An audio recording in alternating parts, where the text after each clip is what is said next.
Hello, xin chào các bạn đã quay trở lại với review 5 phút. Như chúng ta đã biết, Vương Đông là một chiến hồn sư hệ cường công vô cùng mạnh mẽ. Trong hầu hết các trận chiến của mình, mỗi lần hắn bộc phát ra sức mạnh của quang minh nữ thần điệp đều để lại cho mọi người dấu ấn khó quên về sự xinh đẹp tuyệt mỹ của võ hồn này. Tuy nhiên, để có thể cùng Hoắc Vũ Hạo luyện thành Hạo Đông chi lực và sáng tạo ra võ hồn dung hợp kỹ, thì độ phù hợp về số lượng võ hồn của cả hai người đều phải tương đồng. Mặc dù tu luyện sớm tối cùng Hoắc Vũ Hạo, nhưng Vương Đông vẫn chưa nói cho hắn biết về vũ hồn thứ hai của mình. Mãi cho đến khi đại diện học viện Sử Lai Khắc tham gia cuộc thi đấu hồn đại tái toàn đại lục, hắn mới sử dụng để đánh bại đối thủ trong thời khắc then chốt. Lúc bấy giờ, Hoắc Vũ Hạo mới biết vũ hồn thứ hai của Vương Đông chính là Hạo Thiên Chùy. Mặc dù thời thế đổi thay, đường môn sụp đổ, Hạo Thiên Tông trải qua nhiều biến cố, nay đã trở thành một tông môn lánh đời, nhưng sự tồn tại của Hạo Thiên Chùy vẫn luôn là một thứ gì đó khiến các hồn sư khi nhắc đến đều phải kinh dè. Điều này chẳng phải là vì tiên tổ Đường Tam của bọn họ khi xưa đã sở hữu võ hồn được xem là đệ nhất khí vũ hồn mạnh nhất đại lục lúc bấy giờ hay sao? Sự thật chứng minh, Hạo Thiên Chùy chính là khí võ hồn hệ cường công, sở hữu công kích siêu cường bá đạo, là khắc tính của hết thảy cường công hệ võ hồn, đại biểu cho công kích và lực lượng mạnh nhất.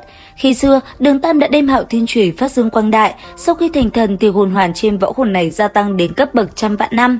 Không chỉ Đường Tam mà trong truyền thuyết kể lại, tại trận chiến giữa ba vị thần khi ấy, cha của Đường Tam là Đường Hạo đã đem Hạo Thiên Chùy cùng lúc bạo tạc 9 cái hồn hoàn đối đầu với La Sát Thần Bỉ Bỉ Đông. Trong lịch sử học viện Sử Lai Khắc đã ghi chép lại, một kích kia ấy của Đường Hạo khiến Bỉ Bỉ Đông cũng phải cảm thán vì sức mạnh của nó gần như đã đạt đến cấp thần. Có thể thấy sức mạnh đến từ Hạo Thiên Chùy là vô cùng mạnh mẽ đúng không các bạn? Và dĩ nhiên, thân là con gái Đường Vũ Đồng của Đường Tam, Giản Nam Trang đến học viện Sử Lai Khắc với thân phận Vương Đông thì hắn cũng kế thừa võ hồn của cha mình. Và trong phần này, không chỉ được học tập và phát huy ra những thủ pháp chân truyền của Hạo Thiên Tông, Vương Đông đã đem thanh búa này kết hợp cùng Hoắc Vũ Hạo tạo ra rất nhiều kỹ năng vô cùng mạnh mẽ. Đầu tiên, phải kể đến võ hồn dung hợp kỹ đầu tiên của hắn và Hoắc Vũ Hạo, gọi là băng giá trong nóng bỏng Thiên Đế Chùy. Đây là kết quả của sự kết hợp đồng thời hai vũ hồn Băng Bích Đế Hoàng Hạt và Hạo Thiên Chùy. Một cái là một trong tam đại thiên vương cùng cực bắc, vũ hồn cực hạn thuộc tính băng, cái còn lại là vũ hồn từng có một thời đứng đầu thiên hạ. Cả hai kết hợp với nhau đã sinh ra một kỹ năng thiên về tiến công có tác dụng phá vỡ không gian, lực phá hoại vô cùng khủng bố. Tiếp đến là võ hồn dung hợp kỹ kết hợp giữa Linh Mâu và Hạo Thiên Chùy mang tên Tâm Linh Phong Bạo.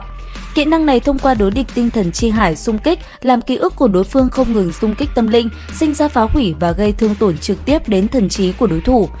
Vũ hồn dung hợp kỹ thứ ba không đơn giản là sự kết hợp của hai người mà là ba người Vương Đông Nhi, Hoắc Vũ Hạo và Vương Thu Nhi.